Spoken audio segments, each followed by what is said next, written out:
You want me to order these people to move in by force? This is a public office. How can I be not allowed to see the director? Yes, I mean, the consultation is an high level. What kind of consultations?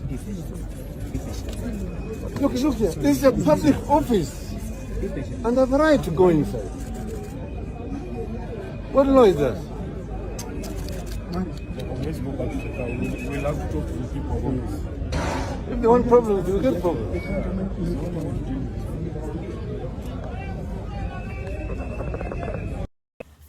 Ladies and gentlemen, brothers and sisters, friends, enemies, and comrades, I hope you're doing good. You just watched a video of Raila trying to storm through or get in through the DCI office, Director of Criminal Investigation. The backstory is this. Matiang'i, who has been in London, I guess, flew back to Kenya and was summoned by the Director of Criminal Investigations to answer some questions regarding potential criminal activity. It is reported that Matiang'i was going to potentially be charged with conspiracy of false something. The whole incident with his house, when he was saying he was claiming that the police went to his house, broke in his house, and vandalized his house and tried to arrest him or something like that. So they were investigating him for that. They wanted to ask him questions regarding that, and also regarding how he earned his wealth, because it is rumored or suspected that he earned his wealth illegally.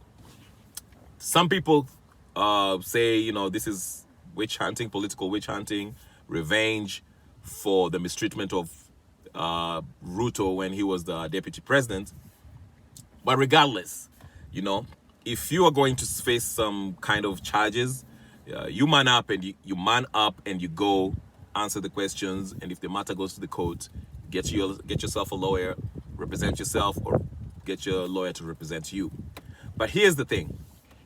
Was Raila right to show up at the DCI trying to get in the office while Matiang'i was being grilled inside? My take is no. This was a distraction. Raila had no business showing up at the DCI office. Number one, if Raila has had any information that will help the DCI in the case, he could have simply called the DCI office, set up an appointment, and go in there and offer the information that he has that he might think might be helpful to help Matiang'i, his friend Matiang'i. Number two, showing up at the DCI office or compound with 100 people or hundreds of people of his supporters is obviously a way of trying to intimidate the DCI. Because as you remember, if you watch the video, you see Raila saying, do you want me to let these people, break into the DCI office? And he even said, if you guys want problem, you will find problems. So it is clear as day and night that Raila was there to try to intimidate the DCI, the police officers that were there. And practically, it did not work. I think Raila is a bit desperate at this point. He's trying to incite people, in my opinion, to turn against this government. And it's not working. Majority of Kenyans want peace. Yes, there are diehard supporters, the guys from Jacaranda and other places, who are, they're true to the whole. They like Raila for him, for his past, political history. But the majority of Kenyans would like peace. He also said that if the government did not meet their requirements, he will storm into the White House, State House. And as of now, today, we saw that there's security forces in all the State House, especially the one in Kisumu, and I think in Nairobi too. And there's been zero protests. Nothing has happened so far. The so-called claim by Raila supporters who are saying they are going to take Ruto out of office by force hasn't come to fruition. Kisumu reportedly has been peaceful. There's no protest of any kind.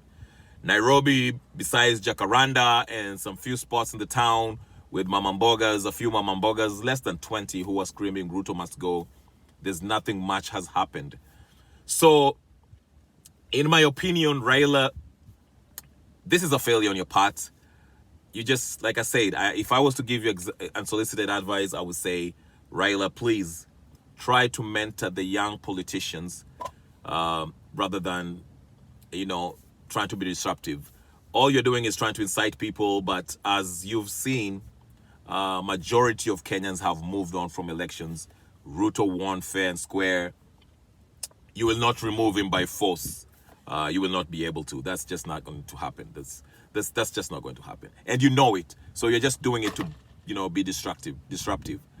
But yeah, anyway, if you agree with my analysis, you can like. If you don't, dislike. But you can share, comment, and most importantly, subscribe if you haven't subscribed. And if you live in Kisumu or Nairobi or anywhere, please let me know if there's any protest that happened, since today was the D-Day for Azimio supporters to go overthrow Ruto by force, take him out from the office by force. If there's any kind of protest, a major rally that happened, a major protest, a major mandamano, send me the link, send me the video, and please subscribe. Let me know. This is Fabrizio Brumano. I'll talk to you guys later. Peace.